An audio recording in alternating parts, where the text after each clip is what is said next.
Now we're rolling. Damage Plan MMA podcast. We are back again. Jason and Zack. We're going to give you guys a little breakdown for tomorrow night's UFC Fight Night. Real quick. What? Would you like to share with the people what you've been bugging me about all day? What have I been bugging you about? You like Corey Anderson tonight against the I Russian. like Corey. So there's a fire freaking Bellator card tonight, right? Where's the rules? We need the rules up in here. We don't bet against Russians, Jason. I know, but I don't know. I'm on a hot streak. Mackenzie Dern. No. Oh my God. I gotta keep it rolling, baby. Mackenzie Dern. I'm on such a hot streak. That split decision. You freaking twat. Hey, that Bellator card is freaking really good, and it starts, I think, in like an hour and a half. Yeah, it does. Who cares? You just lost all credibility. I don't know. AJ McKee Pitbull rematch. Vadim Nemkov and Corey Anderson. No, time out. What? With AJ McKee. Yeah.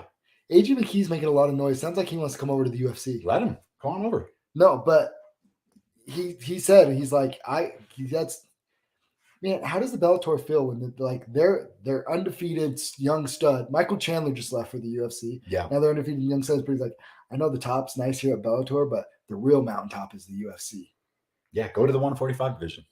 Good luck. Go to the featherweight division. I want to see him in Volkov right now.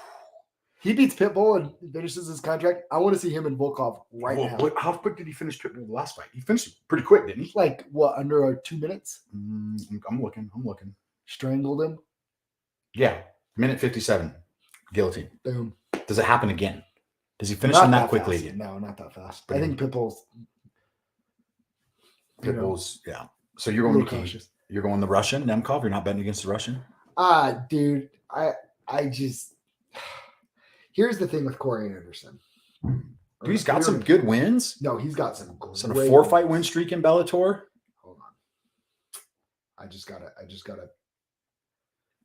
point something out to you here. Because I haven't looked this up. Okay. Look it up. But I'm pretty sure I'm right about this. He got knocked out against Blachowicz, right? Yep. Polish power. But he's on a 3-fight win streak? Hold on. Yeah. Dude. Before that, 4-fight win streak? Here's the thing. Oh, and Aaron Pico's on this card. Ooh, this is a fun card. It's a great card. So here's the thing, though. Every time he's getting ready to have his breakthrough, Corey Anderson, he stumbles. Never bet against the Russians. I know, Rod. I know, dude. I know. Dude, he's a notorious stumbler. He's been running through people in Bellator. Because it's Bellator. Okay, good job. I'm not saying I'm betting against him. I'm just saying he beat Ryan Bader. I'm thinking. It's just in my head. He beat Ryan Bader. Ryan Bader's 38 years old. But Ryan Bader was looking good up until then too. He's champ. He's champ. No, he wasn't champ. He lost to Nemkov. Oh yeah, that's right. He did. Yeah. But he was champ. I'm just saying, like I like Nemkov. Kyle Kretschmer is on this card. Killer. Tim Johnson. Tim Johnson's on this card. This is a great card. Rafael Carvajal's on this card. Terrell Fortune. This is a great card. JT Donaldson. I'm excited. I won't officially pick Corey Anderson. I'm not going to bet against the Russian, but don't be surprised if he wins. Let's just put it. How big of a favorite is AJ McKee? Pretty big favorite. I think he's 3-1. Minus 310. 3-1. McKee. Yeah, it's probably fair. Kyle Kretschmer. Let's break down this UFC card. You get to go bowling, don't you? Yeah. Zach's going to go bowling. Dude, Kyle Kretschmer, AJ McKee parlay. Aaron Pico. minus 1,200. Look at this, guys. All right, let's break down this UFC card. Okay. Bantamweight division. Helia Alating against Kevin Kroom. Alatin is the Mongolian Knight, is 14-8-2. He stands 5'5" with a 66.5-inch reach. Crash Kroom, 21-14. He stands 5'11" with a 73-inch reach. Man, he's got a huge height and reach advantage on here. As a matter of fact, I think he's dropping down a weight class on this one too, if I'm not mistaken. I think he usually fights at 145, Kevin Kroom. Mm-hmm. Kroom is the slight underdog in this one. Who do you like in this one? I actually like Kroom as the underdog. Really? Yeah. So I'm not trying to like. I'm not saying. I'm just saying the Chinese haven't been doing so hot. They haven't. Like we've seen this. He is at Fight Ready MMA down there in Arizona. But I like Kroom, and I think Kroom can present some style, stylistically, can cause some issues. He's got the experience. This is his 36th pro fight. 36 pro fights. He's got more than double the pro fights. I think Kroom's a pretty live dog in this. I got Kroom by decision. How about that? I wish we would have watched the weigh-ins because I want to know how he looked in the weigh-ins. Because he fought 145 like his last couple. He's fought up to 155. He's big. He is big. He's big. He's big for this weight class. I'll be curious to see how that carries over. I'm going to go with the underdog in this one as well. I think he gets it done. The over is the best bet in this. What's the over in that one? If over 2.5, whatever. It's going the distance. This fight goes the distance. I don't think we see a finish in this fight. That's all. I can get down with that. Okay. Let's get the odds up so we have those. All right, next fight. In the strawweight division, we got Sam Hughes and Estella Nunez. Hughes 5'4". She stands 5'5" with a 64.5-inch reach. Nunez 6'2". She stands 5'4" with a 66-inch reach. Nunez coming in over from 1, took a loss in her last fight about 5 months ago. Sam Hughes, she's kind of gotten a rough draw. Because if I'm not mistaken, I know her first fight was a short notice. Tisha Torres stepped in. Tisha Torres starched her. Beat her up. Yeah. She's got the talent. I just don't know if she's going to be able to put it all together. I don't think she's... Yeah, and this fight doesn't... I got Nunez. You got Nunez in this one? Yeah. Like lock it in. Dude, I'd like to see Sam Hughes get the win, but... Oh, I'm cheering for Sam Hughes. I'm with you on that one. I don't think she gets it done. Nunez, we agree again. All right, next up, we got Trey Ogden. This is in the lightweight division. We got Trey Ogden fighting the Monkey King, Jordan Levitt. Awesome guy, by the way. Jordan King. Jordan's a freaking stud. Monkey King. Ogden is 15-4, stands 5'11" with a 71.5-inch reach. Levitt is 9-1. He stands 5'9" with a 71-inch reach. Who you got in this one? This is Ogden making his UFC debut. This is a tough fight for Ogden. Yeah. I actually not only do it like I think Jordan Levitt's wrestling gets it done. I think Jordan.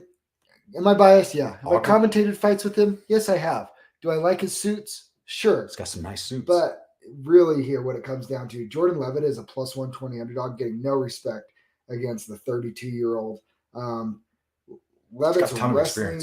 He's got a ton of experience, and that's fine. But Jordan Levitt's wrestling, he's shown time and time again that as an underdog, he upsets people all the time. Because physically, you don't look at him and be like, that guy's a killer. Yeah. But guess what? He kind of is. And he's got the best nickname in the UFC, one of them. The Monkey King. And I just don't. I mean, I look at Trey Ogden's record, rear naked arm triangle, rear naked choke, guillotine choke, rear naked choke, like those wins. I don't think he's out grappling Jordan Levitt. I think Jordan wins the positions, wins the scrambles, and wins this fight via decision. I'm gonna be a little biased. I'm taking Jordan Levitt too. I'm not biased. I just think he wins. I think it's a close fight, and I'll take the guy with a little more UFC experience. Yeah, but Ogden's a dog, man. Next up in the heavyweight division, Chris Beast Boy Barnett, man. When this guy fights, this is freaking amazing. Against Martin Boudet. Barnett 22-7, stands 5'9" with a 75-inch reach. Boudet 9-1, stands 6'4" with a 77-inch reach. Don't sleep on Barnett fighting these big guys. Ask Gian Vellante how that went for him with that wheel kick knockout that he had in his last fight. Are you giving Barnett any love? Yeah. You're giving him some love? Yeah, I'm picking him to win. What? Yeah. What? It's a giant killer. Oh man. Okay, I might be going with my heart on this one. I might not fully believe that he wins, But yes, I'm picking him on the podcast, and yes, I love watching him fight. Like I I love think him. he's so He's entertaining. so fun. His walkouts are fun. He's Dude, dancing. He's 5'9". living it up. He's 5'9", weighing in close to 265, fighting a guy that's 6'4". You know, I mean, it's like, but he's dangerous, and he has a ton of fights, and he has a ton of experience, and he's got 29 fights versus homeboy's 10 fights. Yeah. He knows how to fight those big guys. He's been doing it his whole career. He does. He does. I'm going to go Boudet on this one. I mean, you're probably right.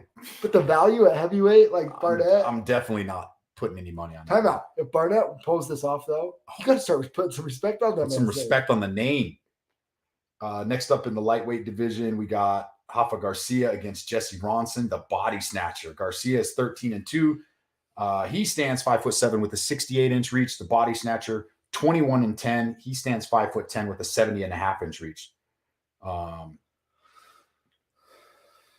The body snatcher, pretty even fight. Body snatcher is -120. The comeback is +100 for Garcia. At least that's what Tapology says. Yep. Pretty much coin flip. How do you see this one going? Oh, excuse me. Mr. Partridge. I actually really like in this one Hoffa Garcia. He doesn't have the experience, but he has some good wins. Beat our boy Matan Levy. That's a big win. Which I was super impressed with. UFC debut for Levy. Yeah, and I like his body of work.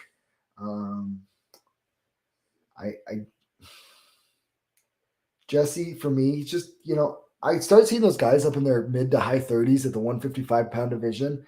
And, give me the young guy. Give me the young, hungry lion, 27 years old. At plus money.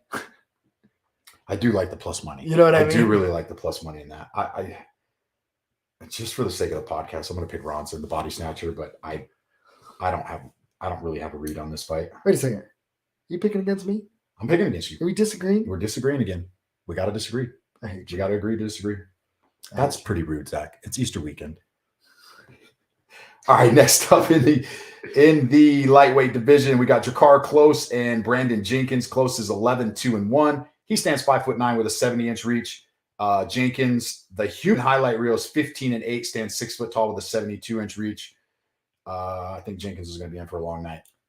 I don't think it's going to be that long of a night, dog. Short night. Yeah, I think he could.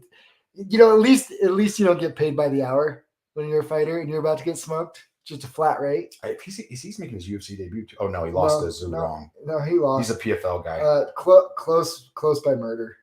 Close by murder. Close was given Darius some problems in their fight. Oh yeah, dude, he's tough. He's a stud. game. Yeah, he's a stud. He's sorry. So we're both on Close on this one. That's no brainer. Next up, we got Lena Landsberg against Pani Kianzad. The elbow queen is 10-5. She stands 5'7" with a 65.5-inch reach. Pani Banzai is 15-6. She stands 5'7" with a 66-inch reach. Another heavy favorite for Banzai. Yeah. Crazy. Sweden versus Sweden. Ooh. Little Swedish on Swedish crime here. Yeah, you know me. I'm a big fan of Pani. I liked her on The Ultimate Fighter. I say it every time she fights. I like her style. I like her boxing. I like her hands. I feel like she's getting better every fight, and we're seeing her progress. I think she's really talented. She had a nice little setback against Raquel Pennington. Yeah, we saw Raquel, like I'm Brazilian. Raquel. I hang out with Aldo too much. True. No, Raquel Pennington, Rocky beat her up pretty good because Rocky's just kind of a better version of her, but she's getting better and better still. Yeah. And I think she's one of those people that, she won 4 fights in a row. She took a step back. Now she's going to go on a nice little run again. And I think that starts tomorrow night. Pani it is. I will agree with you on that one. Penny. Heavyweight division, we got Devin Brown Bear Clark against William Knight is fighting heavyweight. Did you guys see him? He's terrifying. He is massive. He's 5'10". What did he weigh in at today? 240. So he's my height. He's 5'10". I'm like 190, probably 188. 251. 180. 251. 251 pounds. How does he get down to 205, dude? He weighed in. Oh no, his last fight he weighed in at 218. Remember Missed weight. he missed weight. But he took it on short notice. Yeah, that's true too. So Devin Clark. What did he do to put on that much weight in 2? It's 2 months. Got on the Brock Lesnar diet. Dog. He is on the gas. He called up Jose Canseco, Mark McGuire, Brock Lesnar, Barry Bonds. He called the Balco Lab. Are you ready? Yeah. You ready?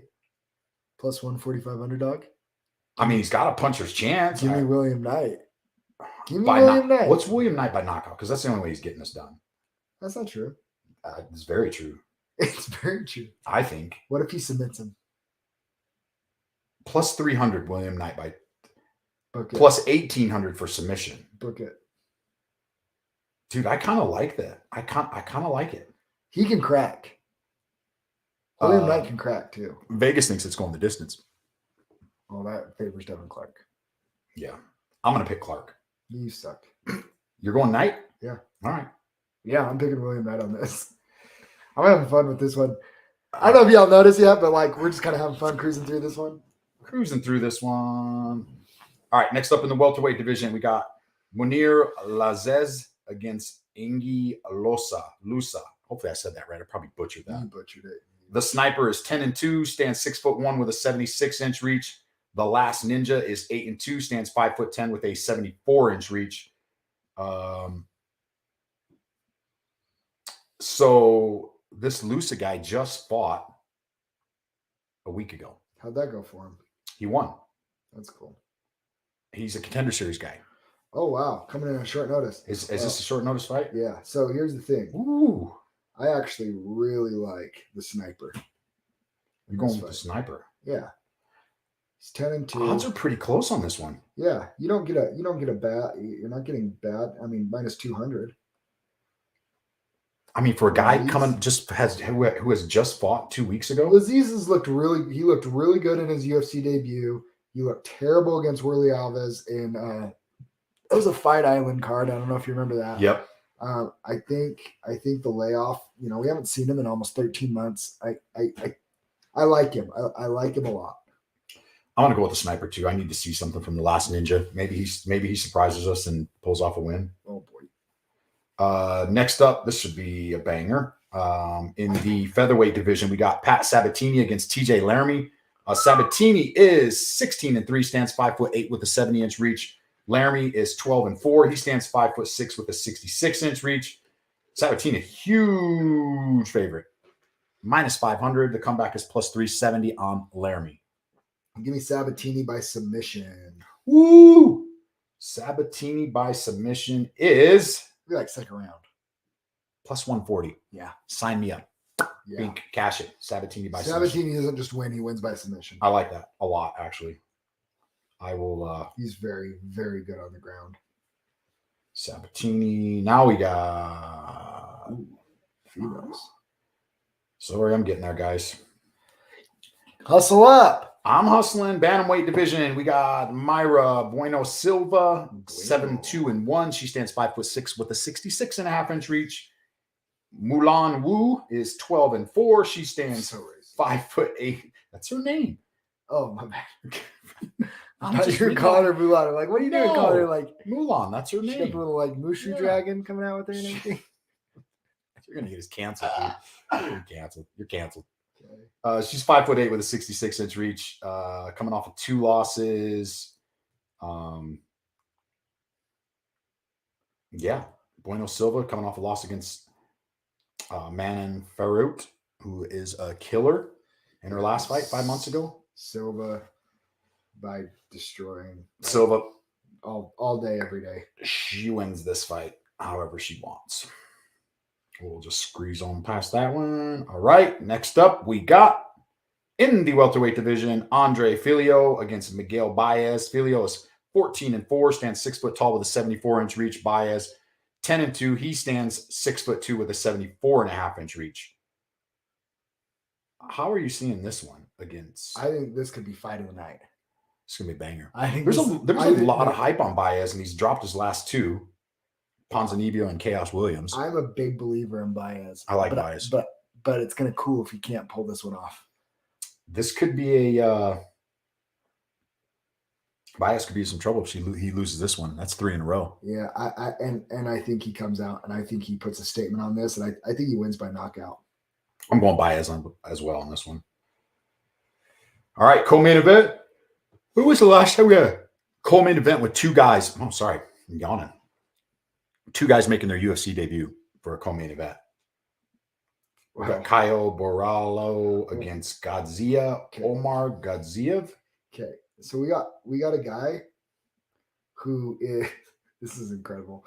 He's 13-0 Russian, right? Yep. Won late last year with a knee bar on the contender series. Look, 3 fights back, he won. Refusal to fight, a minute and a half. He literally got the guy to quit fighting him a minute and a half into the fight, the first round. All finishes except his second pro fight and then 2 fights ago. I mean, he's a killer. Yeah, you taking the Russian?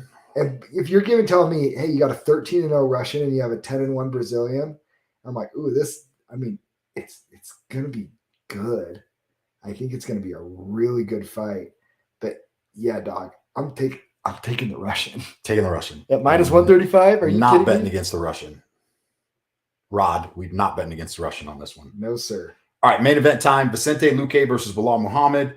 This is in the welterweight division. Both guys on a streak. Well, if you want to call the Leon Edwards fight part of streak, because I think he was getting pieced up. Dog. He was getting pieced up pretty good. Vicente Lucay, 21-7-1. He stands 5'11" with a 75.5-inch reach. Remember the name Muhammad, 20-3. He stands 5'11" with a 72-inch reach. We talked about this earlier.